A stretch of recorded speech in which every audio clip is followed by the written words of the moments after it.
Okay, wonderful. Thank you all for joining us today. It's great to have you.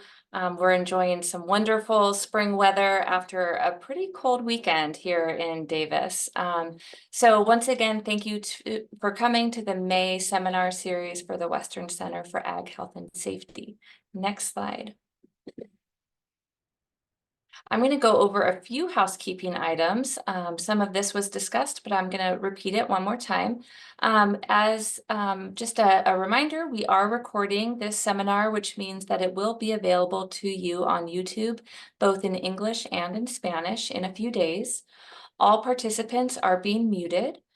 You can use the chat function to submit questions or comments, both during the seminar itself or at the end, and I will facilitate a discussion with our speaker.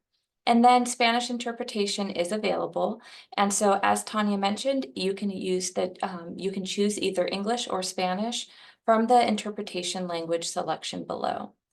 Closed captioning is also available, and you can select the CC icon below and click Show Subtitle.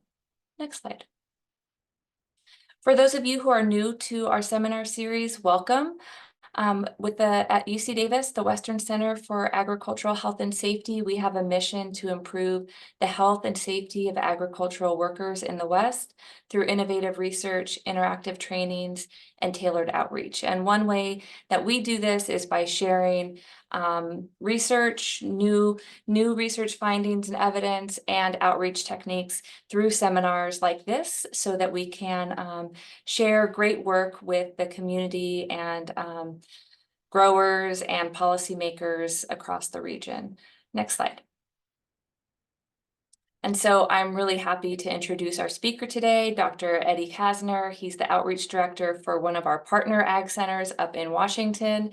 He's going to present today on sprayer technology, adoption, and related skills, a study that he's carrying out up in Washington. Eddie, the floor is yours. Thank you so much, Heather and Elizabeth and everyone at the Western Center. I'm going to go ahead and share screen here and jump right into it. I want to thank you again for the offer to be here. It's quite an honor. I appreciate you all tuning in at the end of your day. As Heather mentioned, I work with the Pacific Northwest Agricultural Safety and Health Center, also known as PNASH or PNASH, depending on which side of the mountains you're in. We've been around since 1996 at the University of Washington. I serve as the outreach director and also lead a small pesticide safety research project that is the focus of the presentation you'll hear today. The title of this talk is Sprayer Technology Adoption and Related Skills, otherwise known as the STAR study. I think it's important to understand where we've been, where we are, and where we could go in terms of pesticide application safety. So I've really structured this talk in terms of the past, present, and future. I'll start first with a little bit of background. I'd like to, again, thank the Western Center for Agricultural Health and Safety for the invitation. They are our sibling center, listed here as number 4 on the map you see on the right. They have done an excellent job over the years, and we really look up to their research and outreach practices. Or as a sibling, we like to check in with them on the different topics that they're working on. We are number 11 on the map here, and we're part of the same network of 12 centers that you see here that are funded by the National Institute for Occupational Safety and Health, which is part of the CDC. These centers were designed to promote safe workplaces, partner with workers, employers, and communities, and also transfer solutions into the workplace. Our region, we cover the states of Alaska, Idaho, Oregon, and Washington. As a team here, our research center and certainly our outreach core tries to serve in a bidirectional bridge between researchers and external partners to develop resources. It's really this ongoing process of exploration, research, intervention, and evaluation that we use. Things we've done in the past can help us be responsive both now and in the future. I think for farming in particular, we have built some capacity that's being carried over now into fishing and forestry, which are the other 2 industries we try to focus on. We recognize really that we're part of a larger process, and I think the pandemic has illuminated so well Often that just means us trying to meet people where they're at in their own work so we can amplify their efforts. Up here in the Northwest, we have the Columbia River Basin mapped here. It is a very fertile region where apples, grapes, hops, and many other crops grow.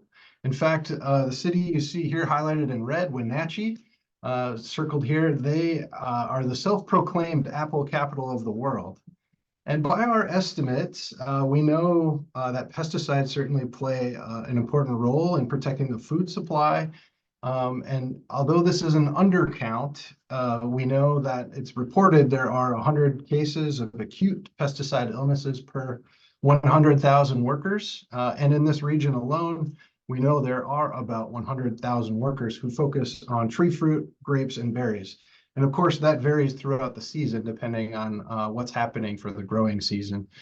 I do want to mention that the Latinx population makes up about 12.5% of the population here in Washington. But if you look into the data, they make up over 40% of the pesticide illnesses. So I think that highlights the burden and some of the needs that we try to focus on in our work. Fruit production really relies heavily on human labor. There's really no replacement for the human hand at this point. And the pace of new technology adoption really requires this forward-thinking approach to skill building and occupational safety and health. Here's an aerial view of that orchard growing region near Wenatchee. It's really a combination of fertile soil, ideal climate, and irrigation systems that's really made it one of the most agriculturally productive regions of the world.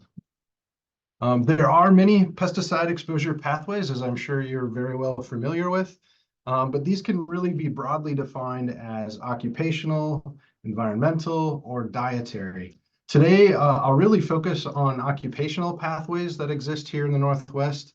I have had a special research emphasis really on sort of air pollution or atmospheric transport of pesticides. But I do think about pesticide handling, pesticide drift, and the take-home exposure pathway, at least as it relates to work. There are certainly, the environmental or the dietary exposure pathways to think about as well. But I think this diagram does a nice job of showing sort of how the source, the medium, and the receptors that we might be involved thinking about in any use case. I do think it's important to recognize that there are many hazards in agriculture. I've learned that focusing on one hazard at a time can really sometimes miss overall health and well-being. So despite having my own experience with agriculture, I'd like to acknowledge that my perspective is sometimes limited. These two articles you see listed here provide more background about policies, including those related to pesticide exposure. Poor living and working conditions of farm workers here in the United States are partly the result of historical exclusion from federal and state laws aimed to protect the livelihood and the well-being of other workers.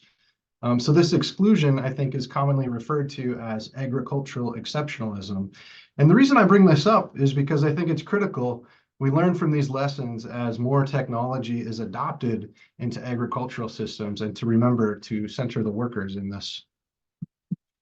This figure, I think, does a really nice job of capturing sort of the comparison between technological phases of agriculture and general industry. Unlike precision farming in row crops like exist in the Midwest where I grew up, for example, the Pacific Northwest really spans from agriculture 1.0, you see it listed here on the bottom in green and red, to agriculture 4.0, because human labor is still essential to fruit production.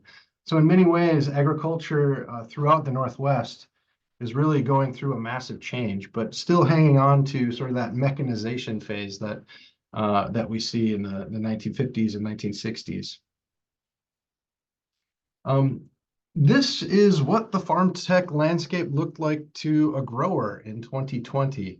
I think it's important to recognize the number of companies, the number of sensors, the amount of data that's being collected for on-farm decision support. And it's only grown more complex since 2020. This proliferation of sensors and cloud computing has really made some things easier, maybe data-based decisions, but other things more challenging, such as managing workflows, or quite frankly, sensory overload. So I just want to call to mind that this idea of precision agriculture is not necessarily new. This, in fact, is a diagram from 1997 that the National Academies of Science put out about what is agriculture, what is precision agriculture exactly. So if you trace the steps around the figure, you can see that information can be viewed as flowing from the environment via human or instrumented sensors to a database. That database is then analyzed and manipulated for storage and transmission to user as part of a decision process. This results in an action that can be then executed within that environment, and the cycle continues. I think I heard once that about 10% of farms produce roughly 90% of the food nationally, and they're highly engaged in technology. But it's that other 90% of farms that may produce less food with less technology that comes to mind, I think, in this digital revolution. It's safe to say that I think the current and future generations of producers are more connected, and I think our goal is really to center worker expertise and occupational safety in the middle of this precision agriculture paradigm that, quite frankly, isn't new. But I think to boil it down for the purposes of this project, labor-intensive fruit commodities put farm workers and their families at risk of pesticide-related illness through pesticide handling, drift, take-home exposure, and other pathways. And simultaneously, we've got this proliferation of robots, drones, sensors, autonomous tractors, and other digital technologies that are really changing the agricultural landscape. So, some of those claims are actually reducing pesticide use and exposure, and we really want to focus on understanding that and thinking about skill development. All right. So I think really an important first step here is to, sorry about that, Zoom.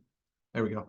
An important first step is really to establish spaces that allow farm workers and their communities to safely and proudly share their ideas, a space where they can be innovators as recognized, and it can also be a space where growers can connect and recognize and invest in farm workers.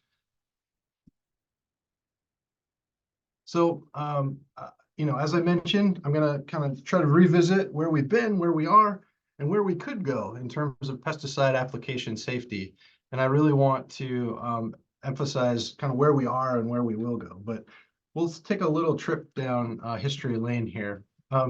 Like other forms of technology, orchard sprayers have experienced notable breakthroughs in the last 150 years.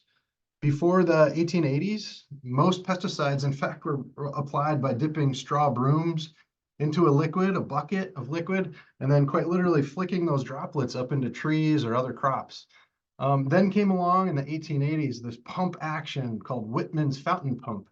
You might be familiar with the squirt gun or a super soaker, but it's this idea of where you could use hydraulic pressure to push a liquid out of a nozzle. And that was a game changer because you could apply a London purple or Paris green. Anyone familiar with squirt guns know how this works. And in fact, it wasn't just used for pesticides. You could see Whitman's fountain pump exploding onto the scene for gardening, window washing, firefighting, and applying pesticides into tree fruit. So although tractors eventually replaced horses, this kind of tow-behind spray technology was in use through the early 20th century when normal tree height really was greater than 6 meters tall. The next big breakthrough came in the 1950s with this rapid and widespread adoption of the traditional axial fan air blast sprayer, which is in fact essentially the technology that's in use today. The drive-by sprayer consists of a large fan that blasts air at about 100 miles per hour or more into trees using a pressure pump, swirl plates, and nozzles that produce aerosols that are suitable for covering canopies above 6 meters high. It's effectively the same technology that's in use today. And I just want to show a short video. I'm not going to turn the audio on, but I just want you to get a sense of what sort of the current state of most tree fruit applications look like here in Washington. This is in fact me driving the tractor, pulling a 400-gallon air blast sprayer through the same row of an orchard during the dormant season. But I want you to notice in the background, we have basically a field of downwind samplers that are helping us understand how much drift is depositing. And you can see we have vertical samplers, we have horizontal samplers, and not so obvious is real-time particle samplers that we were using. So kind of combining, aggregate samples with that we get in one measurement for the whole day of spraying versus, second by second measurements of what this drift looks like. And this helps us understand a little bit more about how, changes in weather, in particular the wind, might impact pesticide drift. So this is a study we worked on with our colleagues at the Land Grant Institution here in Washington, at Washington State University. And we're applying here a fluorescent tracer, not an actual pesticide, for our field study. But it really gave us a good place to start in terms of what's sort of the worst case scenario. But that's the state of the art. And it's sort of brought us to about present times in terms of pesticide application safety. And this kind of application hasn't gone without concern or without risk. You can see here that pesticide drift has been a recurring issue in Washington news, and it periodically makes headlines like you see here. In fact, some of this has led to the development of the Pesticide Application Safety Committee here in Washington that involves policymakers, academic institutions, and most importantly, farm workers and growers who are on the front lines thinking about how to deal with this issue. But it hasn't gone away over time, as we've learned. Here in Washington, we have the State Department of Health, who tracks acute pesticide exposure data that occurs from scenarios like I just showed the video of.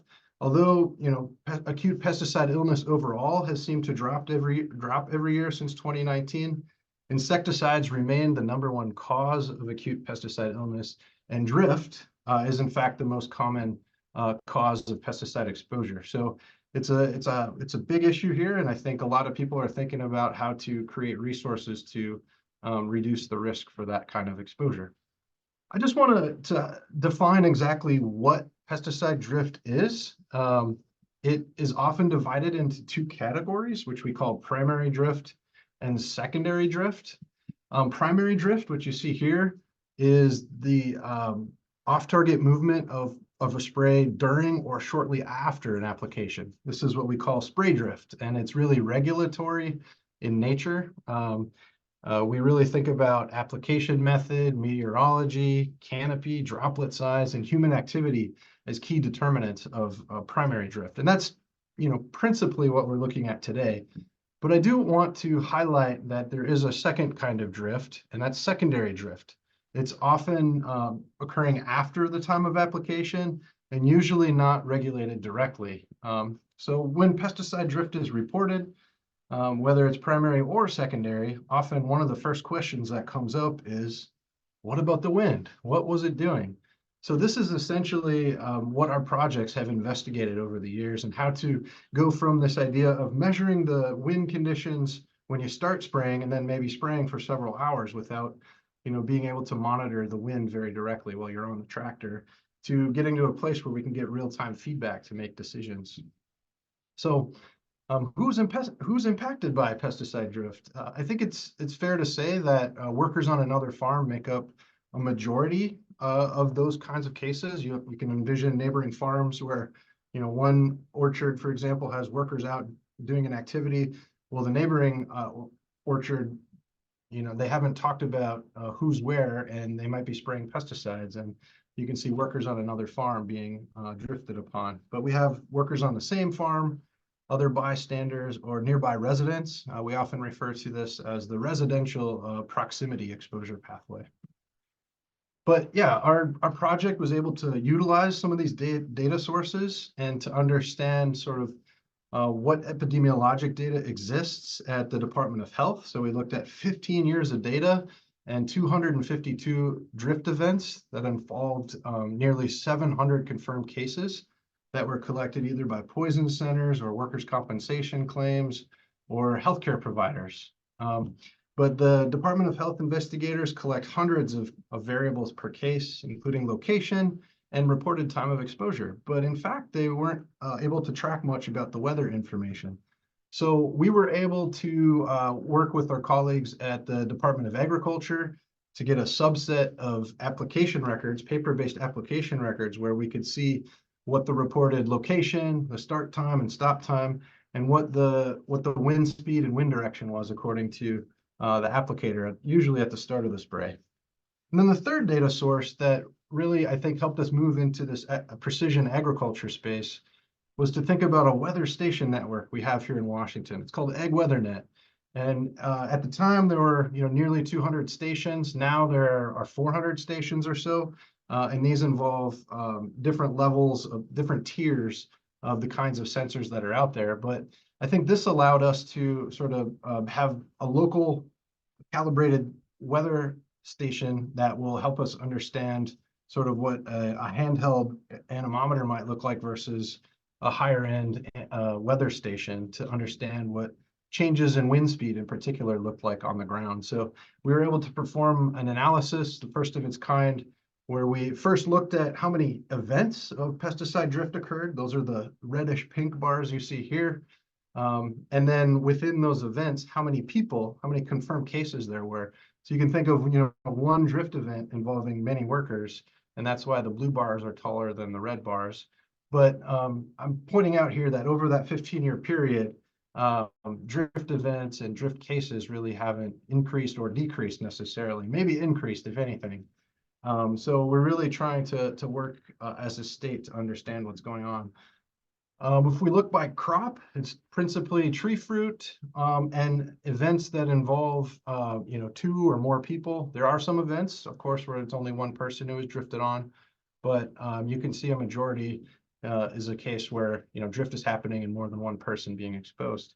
And a good majority of them, 69% or so, were work-related cases. And the other thing I want to highlight, just to emphasize that we know ground spraying is like what you saw in the video is what's happening here in Washington. So 89% of the drift illnesses that were picked up through the epidemiologic program, 89% of those were in tree fruit and a direct result of ground spraying. And that's what you see here. This is an air blast ground sprayer, and the visual here of how it's calibrated to spray maybe a larger tree, which in fact, nowadays we have much smaller trees and different canopies that can allow for more off-target movement of pesticides if there isn't proper calibration of that sprayer. This is the sort of one of the last pieces I want to highlight from some of our sort of present or recent past studies. When we were able to look at what sort of an applicator recorded on paper compared to what the nearest weather station said for these drift events, we were finding that on average, the applicator reported wind speeds were about 2.2 miles per hour lower. And that's what you're seeing here with the sort of the red area. 82% of the time, the weather station speeds were higher than the applicator wind speeds. This isn't to say the applicators were necessarily doing anything wrong. It just shows us that wind speed changes quite substantially from the start of a spray, maybe till the end of a spray. And what maybe isn't getting picked up with a handheld anemometer when you start spraying, you can see, wind gusts or wind speeds that are exceeding maybe safe spray time. So the numbers in the circles here actually show the distance between the weather station and where the drift event occurred. So there is some room for error there. You can think, a weather station 5 miles away from where the drift event occurred might be showing different wind data. And that's an important caveat here. But I do think it's showing us where we can move in terms of leveraging local weather data to alert an applicator that, hey, maybe the wind's changing, the wind speed or the wind direction is changing, and we better be thinking about the spraying situation. This is another way to say the same thing. What you see here, there's 3 different spray events on the left, the years 2011 and 2014. And the red line shows what the local weather station was showing for, an 8-hour spray. Well, the first spray was 7 hours, the second one was 8, and the third was 7. But you can see how the red, in all cases, exceeded 10 miles per hour. But what we saw on the paper record was, safe to spray 10 miles an hour or less. So just again, to point out, the wind doesn't stay the same, which intuitively we all know to be true. but it's hard to keep track of that on a minute-by-minute basis. Same thing is true if you look at wind direction, and that's what we're seeing on the right here. We have what's called a windrows, and you can see the direction from which the wind was blowing according to the weather network, and then what the applicator reported for that whole spray period. So just to show how variable wind speed and wind direction can be. Again, something we all know to be true, but now we have sensors that can help us adjust to those conditions. The last thing, and this is, I know, a lot to take in, but what we did is we made a heat map of all the drift events that occurred over 15 years. And we found some interesting trends by month and by day of the week and by year. And the first thing that really jumped out at me is what I've highlighted here with this vertical bar. Seems to me that there was a pretty consistent pattern the first week of June where there were lots of drift events. And to me, that says that, there's something about that first week of June where spray application happens where, people are trying to protect the crops, but workers are also outside at the same time. So I think this is a really interesting hypothesis generating plot that gives us more information to say, hey, maybe the last week of May, the Department of Health and the Department of Agriculture can put out word and resources to make sure sprayers are calibrated properly and farms are communicating with each other about when that's happening. The other thing that I think is worth exploring is this idea of wind forecasting. Turns out there's a lot of useful data out there already. If you think about the wind power energy industry, there's a lot of interest in being able to maintain a stable power grid. And what that means is on a short-term scale, maybe 30 minutes up to 6 hours or 1 day ahead, being able to predict and forecast changing wind conditions. There's actually a concept called wind ramping that a lot of work has gone into already. And this is something we're hoping to leverage to be able to say, hey, in the next 30 minutes, or even better, the next 6 hours or the next day, we expect the wind to be doing this. We expect wind ramping to be especially high. That is, there will be great changes in wind speed or wind direction. Probably not the best day to be spraying is what we're hoping. So we move from sort of historical investigation of what went wrong to saying, hey, this could be coming, and plan around it if you can.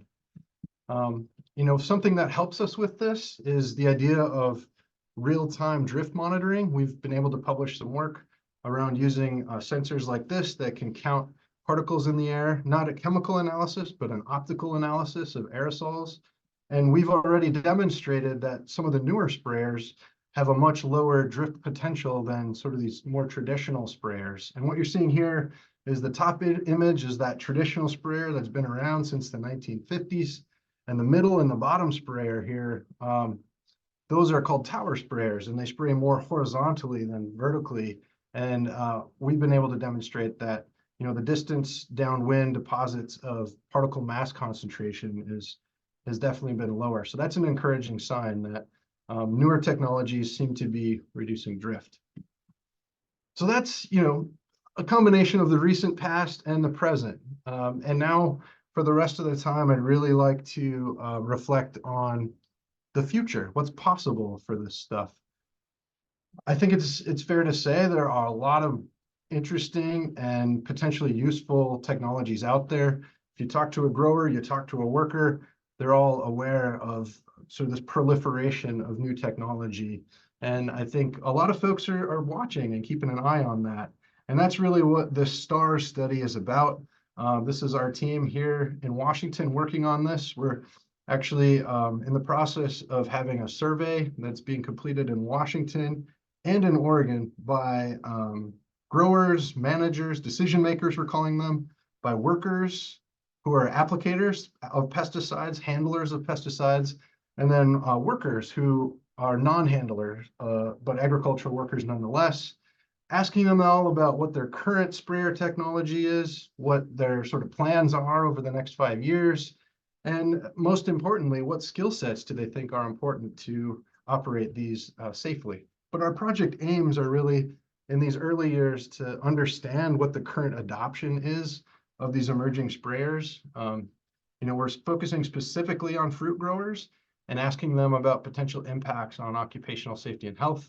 My colleague Pablo, who I think is on the line today, helped us develop a survey in English and in Spanish that we now have about 50 responses to, but we're gonna keep it open through the end of the year to make sure we get a good baseline for this work.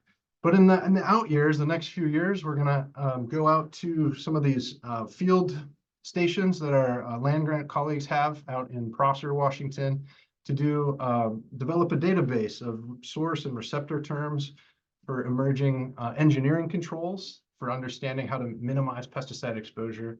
And then lastly, and most importantly, in fact, this work is already underway, we're trying to evaluate educational programming that thinks about worker skills, knowledge, ability for safe operation of emerging spray technologies like we've discussed today. In our work, we've really thought about this technology acceptance model you see listed here. It's got perceived usefulness, perceived ease of use, attitude toward using a technology, and behavior intention. We designed our survey with this model in mind in hopes that we'll hopefully capture actual use differences over time and what potential factors motivated the adoption of new technology or not. If you're at all interested, here's a QR code to see our survey. We're calling it our STARS survey. Again, it is for folks in Washington and Oregon, but if you are in California and want to fill it out, we welcome your feedback. You might have to input a different state or different county when you're prompted, but we're already learning some interesting things by this. First we use a visual to have people select what sprayer looks most like what they're currently using. And you can see the categories listed here. I won't read them to you. And then we ask them, what's the make and model of your sprayer? How old is your sprayer? How satisfied are you with your sprayer? And in looking at the data over the last week or so with the student and with Pablo, we're finding some interesting responses to the questions you see here. There are others, and I don't want to get too far into the weeds, but we're finding folks in general seem to be satisfied with their current sprayer. It's hard to say, we don't want to overinterpret just yet, but there's something to be said for using something that something that you know how to fix. Having a new technology, sometimes it's hard to fix it, right? So I think that's an important consideration. But we have found almost universally that everyone's interested in the new spray technologies. Perhaps that's not a surprise, but it is important to know people are interested. And everyone seems to be interested in drones and autonomous sprayers as well. But yeah, you can see some of the other things that we've asked about, almost what I would consider value statement here, the last 4 bullets. How do you feel about new technologies that might increase efficiency, productivity, reduce usage or costs? You can see, questions about worker safety. You can see questions about how easy it might be to use these new sprayers and integration in my new farm operation. So we have sort of a checklist of items that folks can score, basically a Likert scale, but instead of that, we're using a sliding scale between 0 and 100. How much do you agree with this statement? But we're going to use that information to see sort of where we're at and where we're going. Some of our colleagues actually have been able to demonstrate that adoption is happening before our eyes here in Washington. This is a study published by our colleagues at Washington State Washington State University, who have been able to demonstrate that, in fact, there are now not just those traditional air blast sprayers out there, but tower sprayers, there are mist blowers. There's a number of different sprayers out there nowadays that are not just air blast anymore. And I think we're seeing that happen. And this was just for vine vineyard growers. And we've expanded that to include all fruit growers here in our region. But we've got a pretty good baseline from year 1 of this study to see if we can see where we should be focusing our educational efforts. But in general, we kind of think of these 3 categories: intelligent orchard sprayers, fixed spray systems, and aerial sprayers. And you can see that, every sprayer that kind of comes in through the survey should be able to be put into one of those 3 categories, sort of ground-based mobile, ground-based fixed, or aerial application. And then we're going to do field studies, much like we've already done, but this time we're going to be incorporating drones and some of that chemigation just to see what potential exposure might look like for a handler or someone who might be working in the area. And we're going to try to think about how to link to more data, and maybe most importantly, how to get real-time feedback back to the operator of these sprayers. I think the other thing I want to highlight here is, averaging wind over 8 hours versus 1 hour versus 15 minutes, which you see on the bottom left. Or if you start to think about the definition of wind gust, where even 20 seconds, you can have very different data. So you can see highlighted in yellow on the left is, periods where the wind speed average for 15-minute averages was over 10 miles per hour. And on the right, you can see when you use that same definition, but instead for 20-second excursions over 10 miles per hour. So the wind changes a lot, and it really depends how you define increases in wind speed. So I think it's fair to say that historically, measurement of environmental contaminants has really posed a lot of challenges to how to characterize human health risks, especially in rural areas. But these modern decision support systems are really allowing new information to think about how to optimize planting decisions, track crop health, and most importantly, worker health. What tools are we looking at to improve safety and health? That's really our question here. And I want to close, I'm almost through it here, with a little reflection on educational programming, this idea of co-development. I think for our team anyway, we, in the early days of the pandemic, had to work in a digital space and really found new ways to work with partners in agricultural communities who serve farm worker organizations, who serve growers, thinking about how we can draft messages bilingually or even in other languages besides Spanish and English, to first have a draft that we then get feedback from the community about what works, what resonates. We develop a resource. It might be printed material, it might be a radio message, social media, video, or other tech tools for the phone. Then that resource goes back for technical review, for scientific or maybe rule-based review. And then we come up with a dissemination plan with our partners. And this co-development process that our colleague Maria Blancas has really helped us think through has been how we've done everything at our center now, at least for the outreach core. And that's certainly true for pesticides as well. Again, these are the resources. If you're at all interested, you can visit our website to see more on what we've done for not just pesticides, but some of the other hazards. These are some of the partners we've been working with. I mentioned Washington State several times. We also have colleagues at Oregon State and some of the other, I guess you could call them the precision agriculture companies, the startups that are really on the front lines of this data revolution. And the Tree Fruit Association has been an important partner with us, along with the Department of Agriculture. There is this interesting new institute at Washington State called AID. That's the AI Institute for Transforming Workforce and Decision Support. And they've really put a lot of thought into these very questions I've been discussing today. What do data flows do to help with agricultural production? And we've really worked with some of the folks on that team to understand what that means for occupational safety and health. You can see our colleague there, Dr. Lav Kote, standing by the drone. He's the co-PI of this project, the STAR study that I've been describing today. The last thing I want to share is a story about a student who got his master's degree with us, Miguel here. We have a short story about his work on our website, but he's actually from Merced and came with a lot of lived experience about living in an agricultural community, his own family working in agriculture, but he, for his master's degree, was able to work in partnership with the Agricultural Leadership Program here in Washington that really focuses on middle-level managers in a bilingual course for supervisors that focuses on 10 skills that you see listed here. And the folks who really organized this program at the Tree Fruit Association, the Department of Agriculture, and Washington State University, they have their background in pesticide safety training, and they train hundreds, if not thousands, of workers every year.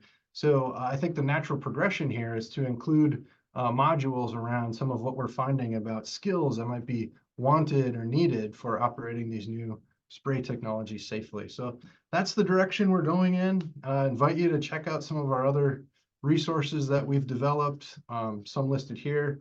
I think our heat toolkit in particular, or our bilingual pesticide safety app, have had a lot of traction and great use by partners who are training in these spaces. I really want to thank all of the partners we have at the community and industry and academic organization level. This work is truly, beyond one institution. And the folks you see listed here are actually from our outreach core. And they are about a dozen individuals whose collective experience is really spans decades. Half of them speak English and Spanish, and many come from the communities and industries that we serve. It's really an honor to work with them. And I have some extra slides to help answer any questions if something should come up, but I do want to thank you for your time and attention today. Thank you so much, Eddie. That was fabulous. Really, really great. So I would encourage anyone to add questions to the chat if you have them. I think that there's so many amazing topics that you discussed, both really specific to pesticide application, to engaging industry partners, and then also community organizations and partners. One, I'm going to start us off with, you alluded to it both at the very beginning and then also here towards the end with your great example of Miguel. The workforce development opportunities, it looks like it's both kind of on the future researchers and in that arena, but also thinking about workers who are in the fields and interacting with this new technology, in your case, pesticide applicators, or people interacting with pesticide application equipment. Where do you see opportunities for farm workers currently, in the field or soon, the farm worker workforce to gain workforce development job skills as technology is changing somewhat rapidly? Yeah, thanks for that question. It's a really good one. The first thing that comes to my mind are these day-long workshops that happen here in Washington called Agricultural Safety Days. It's 8 hours where you can spend 15 minutes focused on different topics throughout the day with a 10-minute break in between. So in my mind, a good first step is to have specific sessions focused on some of these skill sets that might come out, how to fly, how to operate a pesticide drone safely for pesticide application, is one place. But I think more importantly, we need almost hackathons or development days that we see sort of in the computing space sometimes. And there's actually some community-based organizations thinking about that, about hosting, days where people can come in and bring their practical solutions and sort of desires for career development as it relates to operating new technologies.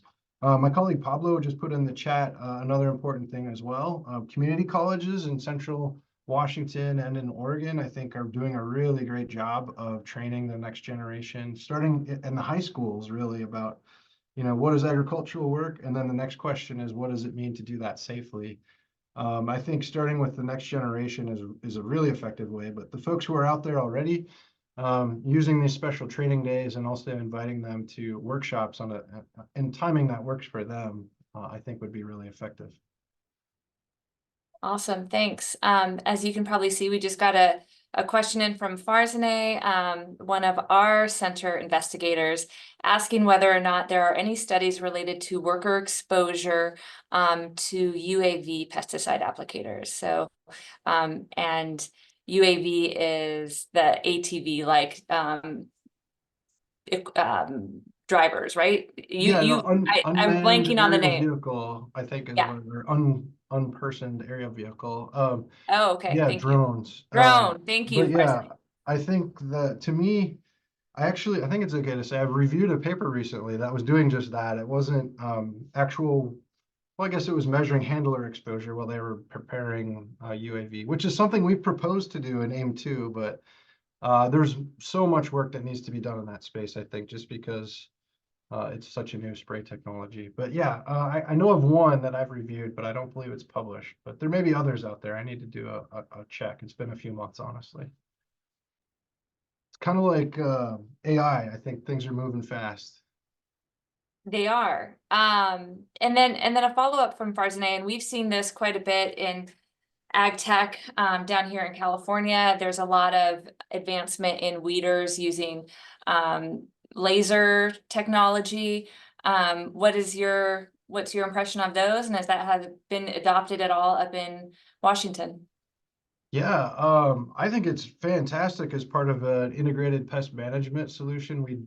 The idea being we don't want to rely on any one thing in our toolbox for all things for fear of resistance or overexposure. But I know Lav, for example, who I mentioned before, he's an agricultural engineer. He runs a workshop over in the Prosser area. They've been looking at some of that stuff, I think, in combination. Although some of that is challenging because the laser weeders I've heard and read about are more row crop oriented, and the optical sensors and the way it works is very different than, say, a tree canopy. So I think that's always been the challenge in tree fruit, but I do think that's an important way to minimize exposure to pesticides anyway. But I don't think laser weeders themselves will be the silver bullet, of course. One thing that I thought I heard you say was, and I hope I caught this correctly, was that a lot of growers are happy with their current applicators, and that can be a challenge when introducing new, safer technologies.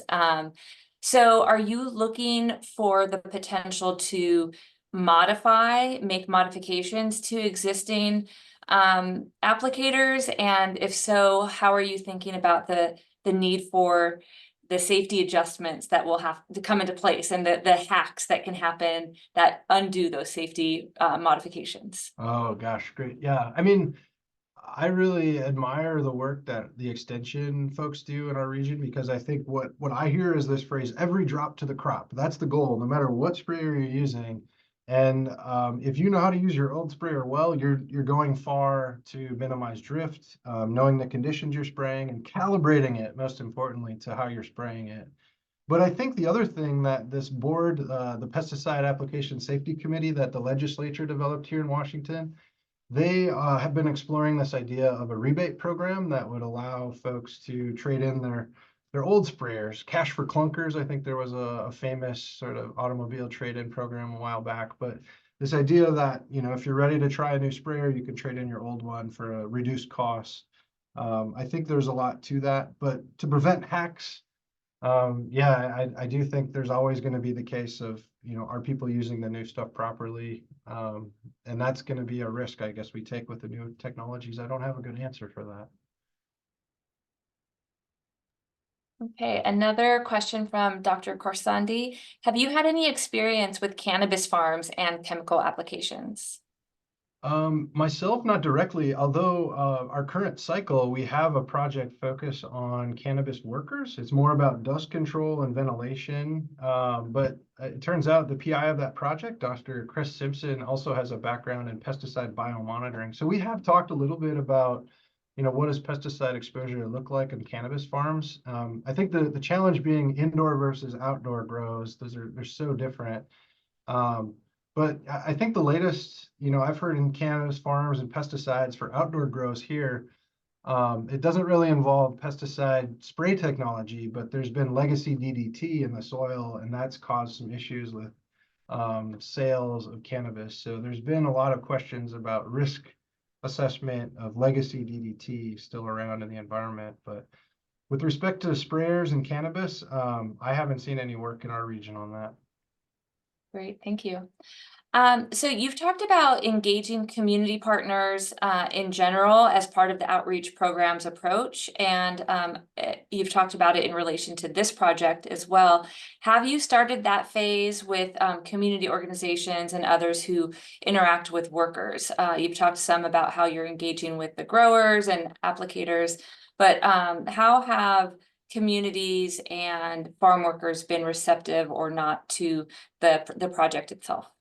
Yeah, what we've heard at Ag Safety Day, that event I mentioned before, is folks are curious. They want to learn more. I think it's hard to speak, monolithically about everyone who's out there working, but the organizations that we've worked with in the past on other hazards like sexual harassment prevention or mental health, I think those organizations in particular have a really creative approach to how we do this work, and we are working with them. not all of them, but some of them who are interested in pesticide safety. And I think one of the most common questions I hear about with respect to pesticide safety is, how do I even learn what pesticides are being used in my community or near where I live? And talking about what's in the worker protection standard, but also leveraging public resources like NPIC, the National Pesticide Information Center, or PERC, Pesticide Education Resource Center, directing people to those resources to be able to call a phone number and ask questions about the pesticides they may encounter. But that from the community-based organizations has really been, concerned families, parents who might have questions about take-home exposure. That's the way we've been thinking about this. And the conversation hasn't been as much on sort of these technology, skill development questions, because I think we're finding to be an applicator, you have to have some experience in agriculture first. And those maybe aren't the forefront of the community-based organizations mind. But we have, I think, their support on, ways to raise awareness about pesticide safety and safe applications. But there's certainly work to do, and we're strategically thinking about how to do focus groups or other events, maybe on the radio or at health fairs, just to talk broadly about pesticide safety. And part of that being, do you know anyone who wants to learn more about, the technology piece? That's great. Thanks. We have time for another question or two if anyone has any. I want to also, I mean, we have this great slide up with the resources from PNASH. They really do create amazing resources. And so, the Western Center for Ag Health and Safety does do a lot of resources with a California regulatory focus. But I think that for those who are outside of California, these are amazing because they might have more of that federal guidance, or in some cases the Washington. But again, just really great resources on everything from heat illness to sexual harassment prevention. They have some great wildfire resources, and you can never have too many places to find really good information about health and safety in agriculture. Unfortunately, there aren't that many, right? The 12 ag centers are some of the only groups that are producing it. So I think PNASH is one of the best in creating accessible bilingual content. Well, we feel the same about the Western Center, Heather, I know, and we look up to the way you've been able to partner with different organizations to create really great resources. We have questions often about, how do we get that resource in our region, or where did this come from in California? I mean, you all have great reach up into this region as well. So yeah, I really admire the work you all do with your partners too. Well, thank you. It is all teamwork, and it's great to be continuing to move forward because technology certainly is, and I like the way that you're thinking about keeping safety at that forefront. I think we have a final question from Dr. Corsandi. What are the concerns that you might have, or maybe in this project, about autonomous applicators?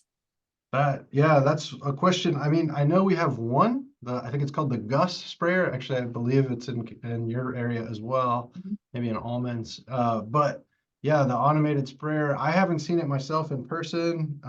I think it has been at trade shows recently.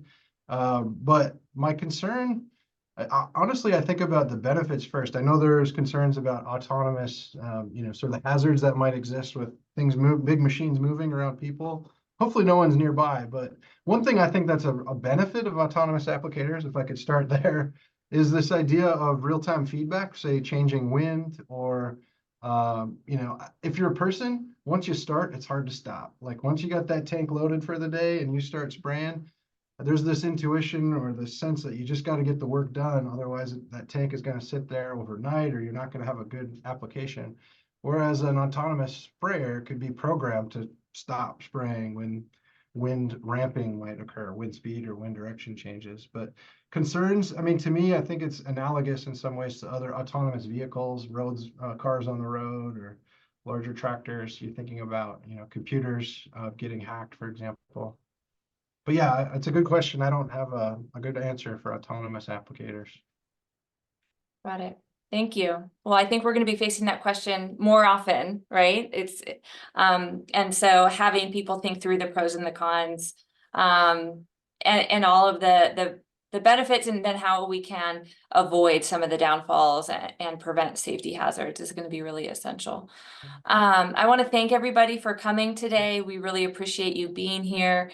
Thank you, Dr. Kasner, for this great presentation. And we look forward to seeing you next month at our last seminar for this year. Have a great day, everybody. Take care. Bye.